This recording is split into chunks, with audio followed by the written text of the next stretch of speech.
Kalau Bapak ingin mengetahui asuransi itu sekarang ada di Profesor Bambang. Tidak pernah saya menggunakan uang itu. Kalau masalah bohong, ya Pak Faisal lah yang membohongi saya.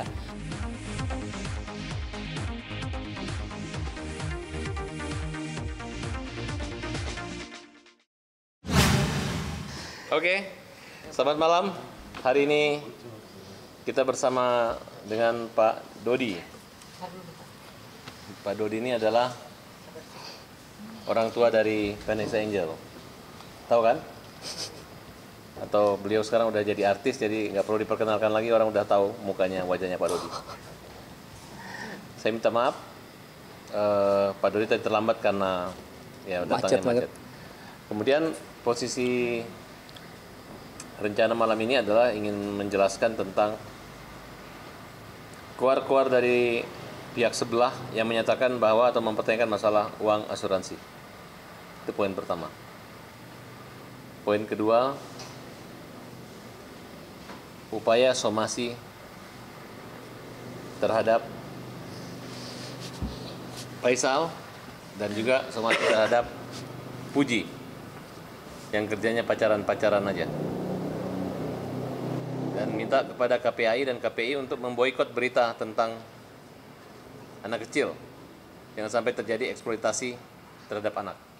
Ya, dalam kesempatan preskon ini melihat perkembangan berita yang semakin seperti bola panas yang kesannya menyudutkan saya, yang berkali-kali diulang-ulang oleh saudara atau Pak Faisal semenjak berapa bulan yang lalu.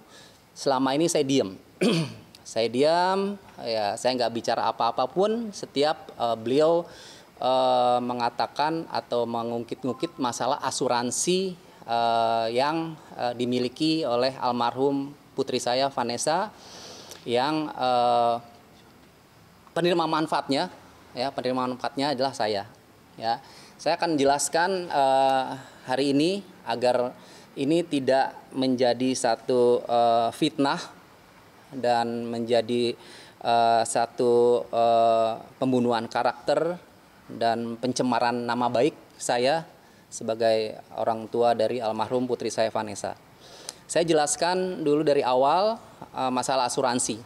Ya, asuransi ini dimiliki Vanessa pada saat Vanessa itu di Mendaeng, pada saat putri saya sedang terkena kasus prostitusi online pada saat itu.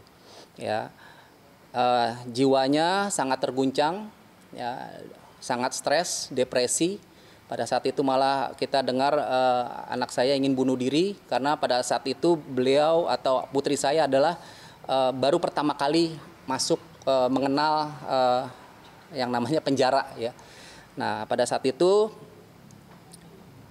putri saya terguncang, jiwanya stres dan depresi, dan pada saat itu juga ada seorang yang baik, yang menurut saya baik, yang sekarang ini menjadi sahabat saya, teman saya, ya, Profesor Bambang Saputra pada saat itu.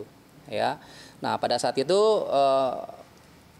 Vanessa manggil Prof Bambang adalah abang, ya, karena sebagai abang selain sebagai guru spiritual, motivasi juga sebagai abang atau kakak dari Vanessa. Nah, karena kasihan Prof Bambang melihat kondisi Vanessa di lapas yang ingin mau bunuh diri, ya perlahan tapi pasti PD-nya mulai tumbuh. Pada saat itu Vanessa mengatakan ke Prof Bambang ingin memiliki asuransi jiwa, ya. Nah, pada saat itu karena Prof Bambang adalah yang memenuhi segala kebutuhan Vanessa selama di penjara, itu dituruti oleh Profesor Bambang. Akhirnya waktu itu asuransi prudensial lah yang dipilih pada saat itu. Ya, singkat cerita, akhirnya Vanessa memiliki asuransi dan dibayar tunai full, ya, oleh Profesor Bambang Saputra dan preminya itu dibayar full di awal. Jadi tidak lagi dibayar cicil per bulan. Dan penerima manfaatnya atau di polis asuransi itu penerima manfaatnya adalah saya, Dodi Sudrajat, sebagai orang tua dari Vanessa. Dan pada saat itu saya tidak mengetahui sama sekali kalau Vanessa memiliki asuransi, ya, sampai akhirnya terjadilah kecelakaan di bulan November tanggal 4 pada saat itu, ya. Dan di tanggal 5-nya itu saya diberitahu oleh Bank Milano kalau Vanessa memiliki asuransi jiwa prudensial yang penerima manfaatnya atau ahli warisnya adalah saya, Dodi Sudrajat, ya. Nah, seperti itu. Jadi saya tidak tahu menahu, ya, sampai akhirnya diuruslah asuransi itu, ya. Pihak prudensial akhirnya dari Surabaya menghubungi saya, ya, kalau benar ternyata Vanessa itu memiliki asuransi prudensial yang penerimaan manfaatnya saya, ya. Singkat cerita itu diurus, ya, dan polisnya pun saya tidak pegang, ya, polisnya pun saya tidak pegang. Dari pihak prudensial mengatakan ke saya kalau saya pegang nggak asuransinya, polisnya. Saya bilang saya tidak tahu karena yang pegang Vanessa. Ya sudah, bikin laporan kehilangan saja, ya. Dari pihak prudensial bilang minta laporan kehilangan. Saya buatkan itu laporan kehilangan dan berkasnya saya kumpulkan sesuai dengan permintaan dari pihak prudensial, ya. Dalam waktu kurang lebih, saya lupa, ingat ya, 2 minggu 3 minggu itu asuransi itu cair, ya, tepatnya di bulan Desember atau awal Januari, ya, saya lupa tepatnya, akhir Desember awal Januari. Nah, itu cair sebesar 530 sekian, ya, dan saya masukkan ke dalam tabungan salah satu bank dan saya masukkan di situ dan saya mendapatkan kartu ATM-nya, ya. Nah, ya, ini supaya jelas nih, ya. Sekarang jelas, mungkin selama ini saya dibilang memakai uang anak yatim piatu dan sebagainya. Itu diketahui pengacara kan, Milano dan iya. Jadi sudah masuk sudah cair dan sudah masuk di salah satu bank swasta. Saya masukkan dan itu udah ada ATM-nya dan saya langsung memberikan kartu ATM dan buku tabungan itu ke Profesor Bambang, ya. Jadi saya tidak mau memakai seperak pun uang itu, ya, karena saya merasa saya tidak berhak walaupun saya sebagai sebagai ahli warisnya dan penerima manfaatnya. Tapi karena polis asuransi itu adalah yang bayar Prof Bambang, ya, saya berikan dulu ke Prof Bambang. Saya tidak mau pakai sampai nanti masalah ini selesai, ya. Nah, jadi Pak Faisal itu kan nanya kan, di mana itu asuransinya, ya, di mana. Jadi kalau Pak Faisal sekarang nanti sudah tayang, kalau Bapak ingin mengetahui asuransi itu sekarang ada di Profesor Bambang. Silakan, monggo Anda coba telepon Profesor Bambang dan teman-teman boleh silakan juga konfirmasi ke Prof Bambang. Tidak pernah saya menggunakan uang itu, ya. Jadi sampai istri saya pun, ya, saya tidak kasih tahu, ya, karena memang ini hanya saya dan Profesor Bambang. Karena saya melihat ini adalah yang berhak memegang uang asuransi adalah Prof Bambang, ya. Jadi tidak ada kepentingannya untuk Pak Faisal menanyakan asuransi karena tidak ada sedikit pun Pak Faisal ada berkepentingan dengan asuransi ini. Tidak pernah membayar polisnya, ya, tidak pernah mengetahui, dan Vanessa memiliki asuransi itu jauh sebelum Vanessa menikah. Jadi harta ini di luar di luar pernikahan, ya Bang, ya. Jadi jauh sebelum Vanessa menikah dengan Bibi, dan pada saat Vanessa memiliki asuransi itu dan Vanessa tidak kenal dengan Pak Faisal. Ya, jadi seperti itu. Dan kalau ada kemarin itu dia bilang juga dia menandatangani menandatangani berkas untuk pencairan asuransi, itu salah besar.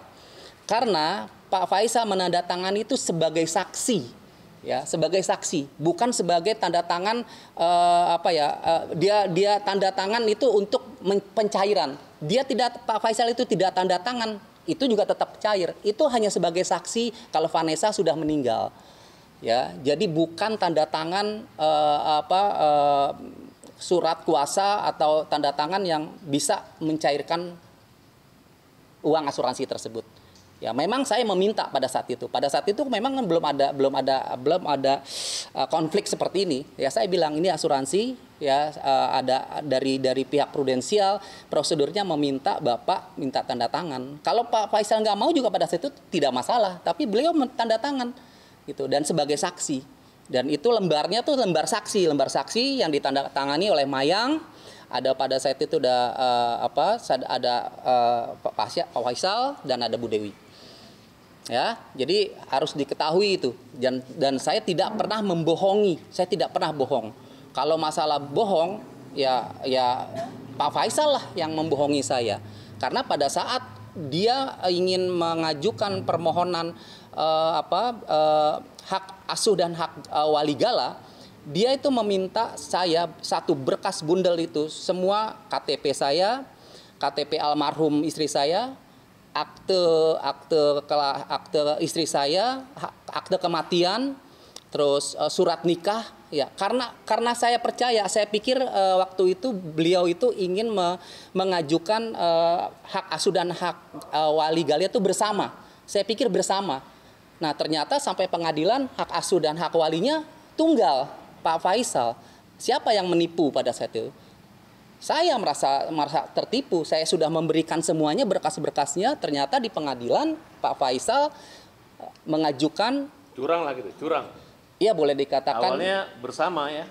Iya, saya bilang bersama. Saya yang bilang bersama. Tapi pada saat sudah memiliki semua berkas-berkasnya, itu di pengadilan ternyata hak asuh dan hak gala itu surat kematian daripada ibunya Vanessa. Itu saya cari itu sampai saya jadi cari itu berkas. Mengatakan bahwa Pak Dodi ini nggak benar, justru dia membantu semua itu. Tapi dia dicurangi, dilicikin ya. Gitu Pak. Iya, mungkin bisa dibilang seperti itu. Coba kalau misalnya tidak ada berkas-berkas itu, pengadilan tidak bisa menerima itu. Tidak bisa menerima surat hak asuh gala dan hak wali. Karena nggak ada berkas-berkas yang dari saya. Tapi karena saya percaya dengan Pak Faisal, saya berikan tuh berkas-berkasnya semua. Ya, berkas-berkas fotokopi KTP saya dan semua almarhum. Ya, almarhum artinya mamahnya Vanessa. Ya, mamahnya Mayang. Itu saya kasih semuanya. Karena saya pikir, saya percaya kita akan mengasuh bersama gitu. Ternyata tidak. Jadi itu. Jadi jangan bilang Pak Faisal tuh saya membohongi atau menipu. Untuk tanda tangan itu Pak Faisal tidak tanda tangan juga tetap itu cair. Itu hanya saksi Vanessa meninggal. Oke, clear ya. Uangnya masih ada Pak ya? Aman. Uang masih ada utuh di Profesor Bambang Saputra. Sekali lagi ya Pak Faisal, kalau Anda ingin melihat atau mengetahui uang warisan atau uang asuransi, ada di Profesor Bambang dan masih utuh, dan saya tidak pakai sepeser pun itu uang, dan semua dipegang sama Prof Bambang berupa kartu ATM dan bukunya. Walaupun itu atas nama saya, tapi saya kasih Prof Bambang, dan Prof Bambang tahu itu PIN-nya ya. Jadi teman-teman kalau misalnya mau ingin konfirmasi ke Prof Bambang siap ya. Diwawancara oleh teman-teman dari media. Itu sepenuhnya milik Pak Dodi. Tergantung Pak Dodi. Pak Dodi mau ngasih siapa itu urusan Pak Dodi. Ya, lihat ya, benar tuh kata Bang Farhat, kuasa hukum saya. Itu sebenarnya milik saya. Artinya yang hak saya, tapi saya berikan ke Prof Bambang. Karena Prof Bambang lah yang membayar preminya ya itu. Dan saya tidak mau itu menjadi fitnah. Selama ini kan jadi fitnah kan. Tapi saya diem kan. Saya dibilang memakai atau memakan uang anak yatim piatu. Saya diem. Saya ada saatnya saya akan ngomong. Dan sekarang inilah saat yang tepat untuk saya bicara di samping kuasa hukum saya. Dan ini sudah pencemaran nama baik saya ya sudah perbuatan tidak menyenangkan dan ini pembunuhan karakter bagi saya, dan saya ingin ini akan disomasi oleh Bang Farhat ya, agar kita mengetahui apa maksud dan tujuan Pak Faisal itu bicara seperti itu. Gitu ya. Oke ya. Oke, Bang Farhat, saya lanjut sedikit. Itu ya, pada kesempatan ini ya, kita meminta kepada seluruh masyarakat Indonesia untuk menghentikan donasi-donasi yang sifatnya untuk rasa belas kasihan terhadap cucunya Pak Dodi itu. Karena seandainya pihak wali yang katanya menang kemarin walaupun prosesnya belum inkrah ya, kalau mereka mampu ya buat apa buat donasi. Bahwa Pak Dodi ini masih mampu untuk membiayai gala. Ya, iya Pak Dodi ya? Mampu banget. Ya, walaupun nanti tanpa harus ada donasi. Tanpa harus ada donasi. Walaupun nanti saya didik, saya rawat dalam kesederhanaan, tapi saya mampu ya merawat gala tanpa harus meminta donasi, tanpa minta sumbangan ke masyarakat. Dan kalau kita sampaikan kepada masyarakat, hentikanlah. Yang namanya donasi-donasi ini, kalau memang kakeknya gala yang saat ini yang bernama Faisal itu mampu, ya buat apa lagi terima rumah yang donasi yang miliaran, nanti belum lagi bayar susternya, bayar segala macam repot gitu. Jadi hentikanlah donasi-donasi itu, tutup rekening semuanya, dan kalau bisa anaknya, cucunya jangan dibawa ke televisi, jangan dijadikan sarana eksploitasi. Bayangkan aja naik angkot Pak Dodi, naik angkot, tiba-tiba dikasih mobil, pakaian baju partai digendong gitu kan. Ini Pak Dodi keberatan, sedangkan Pak Dodi aja belum pernah menggendong cucunya lagi saat ini. Iya. Lebaran pun tidak bisa ketemu ya? Tidak bisa ketemu. Ya, yang saya dengar takut takut kalau gala saya ambil, takut rambutnya diambil untuk tes DNA. Makanya benar-benar diprotek banget, nggak boleh ketemu saya, nggak boleh dibawa oleh saya gitu. Mungkin takut rambutnya diambil karena untuk tes DNA. Gitu. Jadi saya benar-benar sangat kangen sekali dengan gala, walaupun terakhir ketemu waktu itu di rumahnya Pak Faisal gitu. Tapi hanya sebatas seperti itu aja gitu, tidak bisa membawa gala main ya, dengan Mayang juga tantenya, dengan saya kemana gitu. Ya. Enggak sih, enggak seperti itu nantinya ya makanya saya Dedi bilang saat ini belum digunakan sama sekali. Sampai nanti masalah ini selesai semua, sudah tidak ada masalah lagi antara saya dan Pak Faisal, semuanya nanti. Kalau Pak Dodi itu mau dikasih ke cucunya semua tidak ada masalah. Mau dia kasih semua atau dia jangankan uang itu ya, hartanya jiwa raganya Pak Dodi pun dikasih itu nggak ada masalah ya Pak Dodi kan? Betul, nyawa pun saya kasih gitu. Cuman sekarang kita lihat strategi mereka ya. Kalau memang Pak Dodi ini dari awalnya yang menyiapkan semua berkas-berkas dengan alasan untuk dibuatkan perwalian bersama, ya, yang sekarang diputarbalikkan oleh saudara Faisal, ya, berarti dia ini orang baik gitu, orang baik yang dicurangi.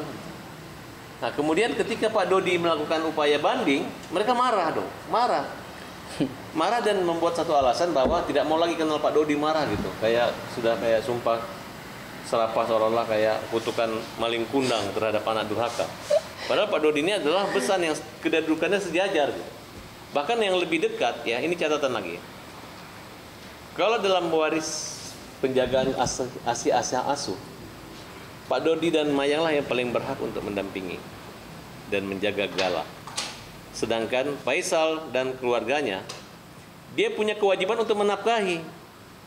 Sebagai laki-laki. Dia cari uang gitu, bukan. Ya artinya kasihan juga dong, dia sudah di usia pensiun, di usia senja, dia harus merawat cucu. Kalau dia ngejek Pak Dodi nggak punya uang, nggak punya pekerjaan, ya biar aja Pak Dodi yang lebih fokus menjaga cucunya walaupun tidak ada uang, tidak ada pekerjaan. Dan si Faisal dan Puji yang pergi cari duit untuk, kan mereka sebenarnya bukan keluarga artis. Yang artis itu bapaknya artis kan adalah Pak Dodi. Makanya saya bilang mereka harus membayar royalti buat Pak Dodi harusnya.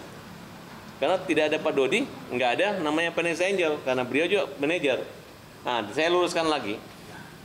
Dalam pembuatan kontrak-kontrak itu, ya, Pak Dodi ini memang anak di bawah umur 18 tahun, kontrak sama Pak Dodi gitu. Harta anak ini adalah harta Pak Dodi. Namanya ayahnya gitu. Jangankan dia menikmati hasil daripada anaknya. Anak mencuri punya ayah, ayah mencuri punya anak, suami istri mencuri nggak ada pidananya. Ya nggak ada pidananya namanya pencurian dalam keluarga. Nah sedangkan emosional sesaat ketika Vanessa waktu itu kabur, lari dari rumah karena pacaran Pak ya? Waktu itu. Iya. Nah, kemudian habis itu baikan lagi. Nah, ketika dia mungkin menceritakan bagian dari cerita, jangan sepotong-sepotong menafsirkan. Artinya beliau bukan ayah yang tidak baik buat Vanessa. Mungkin waktu itu lagi marah. Karena saya ingat waktu itu Pak Dodi ke Surabaya, nggak tahu siapa yang ngerocokkan lagi, agak ribut sedikit. Akhirnya dengan Dian Salimar baik, tiba-tiba dengan Dian Salimar pun ribut ya kalau nggak salah. Ribut, berantem gitu. Tapi kan kita jangan nilai keburukan atau ketika mereka ribut.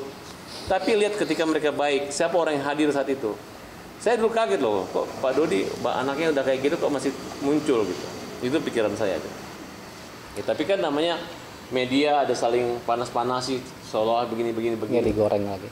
Pertanyaan saya pada Pak Dodi pada awal, Faisal orang baik nggak? Apa Pak Dodi jawab? Faisal tidak pernah melamar Vanessa kan Pak? Tidak pernah.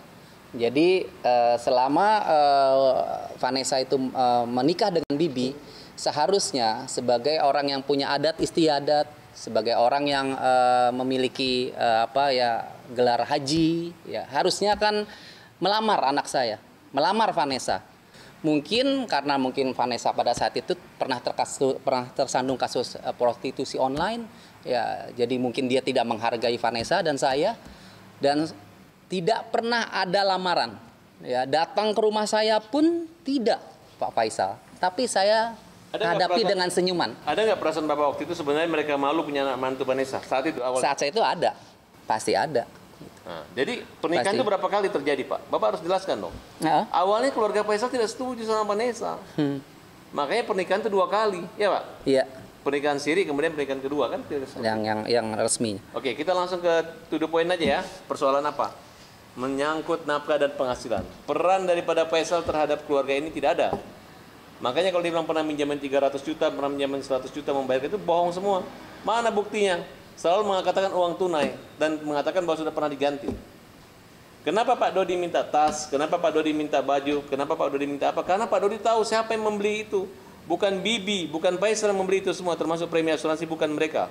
Betul Pak Dodi? Betul. Silakan ceritakan Pak Dodi. Semua yang beli itu adalah Profesor Bambang. Seperti yang saya bilang tadi, selama di dalam penjara dan setelah keluar pasca dari hukuman penjara, itu yang membiayai kebutuhan semua Vanessa itu adalah Profesor Bambang Saputra.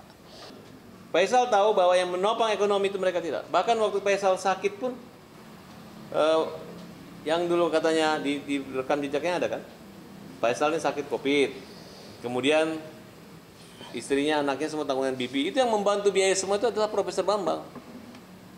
Nah, jadi tidak boleh lagi dia mengecilkan. Mungkin Pak Dodi duitnya nggak banyak waktu itu, tapi Profesor Bambang itu yang membantu. Saya udah komunikasi dengan Profesor Bambang. Kenapa dia mau muncul? Karena apa? Karena dia nggak tega ngelihat Pak Dodi ini udah anaknya meninggal, cucunya nggak boleh ketemu, dihina-hina, dipermalukan, istrinya pergi, istrinya berkolaborasi, istrinya ngejek dia. Itu kan terlalu kelewatan gitu. Makanya saya minta supaya Pak Faisal ini dan keluarganya ya pandai-pandai dikit juga lah kira-kira. Lalu Prof Bambang ini soulmate-nya Vanessa gitu. Jadi waktu sebelum Bibi kenal itu adalah orang yang ibaratnya itu kalau wujudnya cinta orang nikah, dia mewujudkan rasa baik, rasa sayang sebagai anak. Nah, saya nggak bisa bilang dia sebagai pacar juga kan. Oh, ada suaminya, ada istrinya. Makanya Prof Bambang bilang, saya bukan mantannya Vanessa. Kalau mantan masih mikirin pacar, masih mikirin mantan, berarti orang gila. Tapi dia di kakak adik. Oke ya, jadi ini klarifikasi aja nih. Karena selama ini Pak Dodi ini tidak didampingi sama juru bicara yang bisa meluruskan gitu. Karena dia selalu ditimpa sama buzzer-buzzer dan akun-akun bodong dan akun-akun bayaran ya, yang di dunia industri media sosial itu kasihan. Orang sebaik dia tiba-tiba orang jadi buruk, benci gitu. Ya, untuk somasi saya serahkan pada kuasa hukum saya, Bang Farhat. 3 kali apa aja, Bang? Untuk meluruskan kembali, minta maaf. Isi video itu ya. Ya, selama ini telah menjatuhkan nama baik beliau, kemudian mengejar tentang asuransi seolah-olah itu tentang tas, tentang baju, semua itu juga kita somasi. Iya. Jadi pada tentang kuburan juga, pemindahan kuburan itu nanti kita juga akan pindahkan. Tidak apa-apa kan. Namanya orang tua inginkan kan, bro. Mereka kan tidak ingin mati bersama waktu itu. Ketika mau dipisahkan ya tinggal kalau nanti Bibi juga mau ngikut Vanessa ya ikut aja di samping makamnya siapa? Ibunya Vanessa. Kan tidak apa-apa, betul nggak? Iya. Jadi masalah pemindahan kuburan, balik lagi saya reminder pada saat Vanessa dulu di Mendaeng, kenapa dia minta asuransi? Dia sudah takut atas jiwanya, takut terjadi apa-apa di dalam penjara, dia takut meninggal, tidak ada umur. Makanya dia meminta dibantu Prof Bambang untuk memiliki asuransi yang pada saat itu penerima manfaatnya saya. Itu yang pertama. Dan yang kedua, pada saat itu Vanessa meminta juga pada Prof Bambang, kalau nanti saya di penjara dan saya tidak ada umur, ya karena pada saat itu kan Vanessa udah mau bunuh diri ya, udah rame pada saat itu, dan saya tidak ada umur, minta dimakamkan di satu makam dengan almarhum mamahnya. Itu dibilang juga ke Vanessa, ke Prof Bambang. Itu dua permintaan. Ya, satu permintaan sudah terpenuhi, yang satu permintaan ini belum terpenuhi karena Vanessa masih makamnya dengan Bibi di salah satu makam makam yang Malaka, Taman Malaka itu. Ya, itu. Pemindahan makam itu sedang dalam proses secepatnya ya, sedang dalam proses karena itu harus Jadi prosedurnya. kalau Pak Faisal mau juga anak yang ikut nggak apa-apa gitu. Ya. Ya, jadi tidak hanya Vanessa ya. Ya, sebenarnya kalau misalnya memang mau dipindahkan bersama ya silakan di karet bifak. Tapi kalau tidak mau ya dipindahkan di sana karena saya khawatir nanti ada gugatan lagi untuk tidak memindahkan makam, bisa jadi kan mereka penetapan. Nggak tahu ya dasar apa, itu kan hak daripada keluarga ini. Jadi nggak usah dicampuri lagi nih. Tapi perlu izin juga nggak sih ke Oh ya ada prosedurnya ada. Oh, ke Pak Faisal. Pemberitahuan aja. Pemberitahuan aja. Kan orang tuanya ini gitu. Dodi yang punya kewenangan untuk memindahkan makam anaknya. Kecuali saudara-saudara Dodi yang lain atau adiknya atau anaknya Maya nggak setuju, mungkin mereka terlibat di sini, nggak ada melibatkan pada keluarga Faisal. Artinya tidak akan ada. Ya. Pokoknya kalau Gala udah berhasil kita ambil, kemudian makam udah bisa pindah, tas semua pilihnya udah, mereka nggak ada kaitan apa-apa lagi dengan kita, nggak ada masalah. Saya nggak tahu apakah masih menjadi pengisi konten atau enggak, itu nggak ngerti. Tapi yang jelas kalau tidak ada Gala mereka nggak akan jadi artis, karena Gala adalah anak artis dan ini adalah bapak artis. Dodi yang berhasil melahirkan artis anaknya, bukan Faisal. Peran Faisal tidak ada. Perannya adalah lagi berjuang untuk merebut perwalian daripada anak artis. Kira-kira gitu. Ya udahlah, terserah Faisal mau ngomong apa aja terserah gitu. Artinya ada penekanan di sini tidak. Pokoknya gini, selama Pak Dodi memindahkan mayat atau kuburannya anak, itu haknya dia. Selama ingin bertemuan cucunya, haknya dia. Kecuali Dodi ini pengen minta ditemanin ke acara kawinan sama istrinya Faisal, kalau boleh dia ngamuk, dia marah. Ya Pak, gitu kan Pak ya? Iya. Kalau masih anaknya nggak bisa, kalau bisa kecuali Pak Faisal, tolong istrinya temani ke pengantin. Nah itu boleh dia marah, itu hanya dia. Tapi kalau anaknya nggak bisa. Ini kan hanya menyangkut merekanya ini. Kan kalau orang bilang itu anak nempel sekali dengan Puji. Salah satu pertimbangan hakim ini ya seperti itulah. Kenapa Puji nempel? Karena Puji itu dulu nempel juga sama Vanessa, numpang tinggal, kos nggak bayar. Nah, akhirnya dekatlah di foto. Dampaknya Puji naik angkot dapat mobil dari anggota DPR kan, dari anggota DPR, dari anggota partai politik. Nah, kemudian keluarga Gen Halilintar pacaran dengan Puji. Nah, kemudian kita ngelihat anak di bawah umur ini pacaran pergi ke Singapura, pergi ke Bali. Nah, ini mengganggu pandangan mata daripada Pak Dodi. Pak Dodi nggak mau anaknya itu dirawat, cucunya dirawat oleh tantenya yang sibuknya pacaran, isi konten dan segalanya. Oleh karena itu, jangan lagi bawa-bawa berita atau bawa-bawa konten daripada Gala. Kalau itu masih terlihat, maka kita akan somasi. Nah, artinya kita akan laporkan. Ya, nanti kita lihat Apakah hanya sekedar teguran atau memang ada celah untuk dipidana, melanggar undang-undang perlindungan anak, kan kira-kira seperti itu. Ini bukan saya nggak ada kepentingan urusan keluarga Faisal. Ini yang Pak Dodi ini, yang mereka mau buang, yang mereka amputasi, ya kan? Akhirnya saya bukan untuk merebut gala atau merebut harta, tapi saya akan mengembalikan harkat martabat kehormatan dari Pak Dodi yang dibiarkan dibully, yang dibuat seolah-olah berita seolah-olah ini penjahat gitu. Ya kan? Kesannya di sana penjahit, ini penjahat ya. Tentang adanya penghargaan besok dari Buat siapa? buat Dari mana? Komnas Perlindungan Anak. Bagaimana Komnas Perlindungan Anak memberi penghargaan? Ini merawat Vanessa aja 17 tahun, 12 tahun, tanpa ada sedangkan si siapa namanya?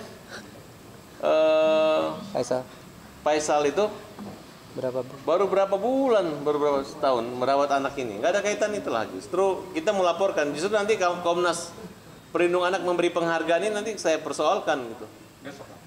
Besok. Ya tolong dicatat lagi lah. Kalau mau besok diserahkan yang penting dicatat itu tidak bisa gitu. Melanggar Kalau apa, mau kira-kira, melanggar pasal apa ini melanggar Dodi. Dodi bukan nggak usah pasal-pasal melanggar Dodi aja. Tapi itu nanti kalau Komnas Perlindungan Anak Indonesia, lu kalau kasih penghargaan sebentar anak ini sudah sarjana, ini baru begini kasih penghargaan, main-main aja. Sebagai lembaga negara saya merasa keberatan dan itu terlalu berlebihan. Oke? ya. Oke, makasih.